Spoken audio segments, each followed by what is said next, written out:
हे आजचा नवीन मेनू आहे आपला नूडल्स. हे बनवण्यासाठी साहित्य बघा. नूडल्स आपल्याला पहिल्यांदा उकडून घ्यायचे आहेत.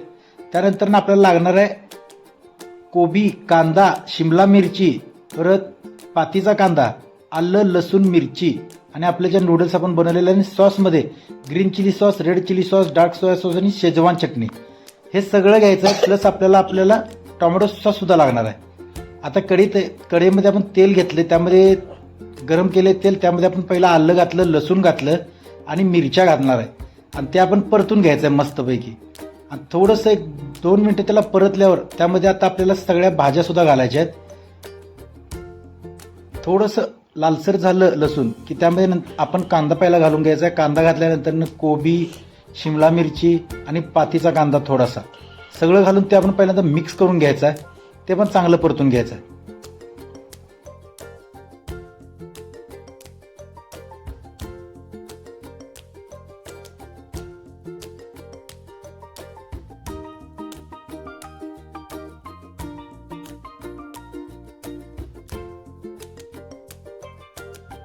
आता आपल्याला यामध्ये सॉस ॲड करायचे आहेत, ज्यामध्ये पहिल्यांदा चिली सॉस ॲड केला आपण, ग्रीन चिली सॉस.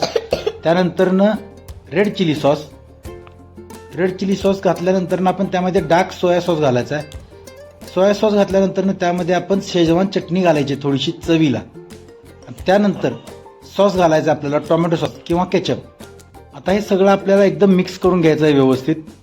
एकदा हे मिक्सअप तयार झालं की ह्यामध्ये आता आपल्याला नूडल्स ॲड करायचे आहेत. नूडल्स ॲड केल्यानंतर पुन्हा आपल्याला ते सगळं व्यवस्थित मिक्स करून घ्यायचं आहे.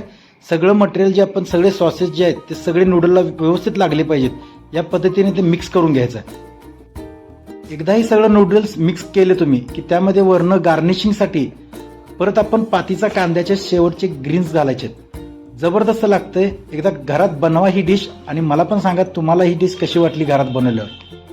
मला तर लय आवडल्या. आर्याने तर लय मनापासून खाल्ल्या.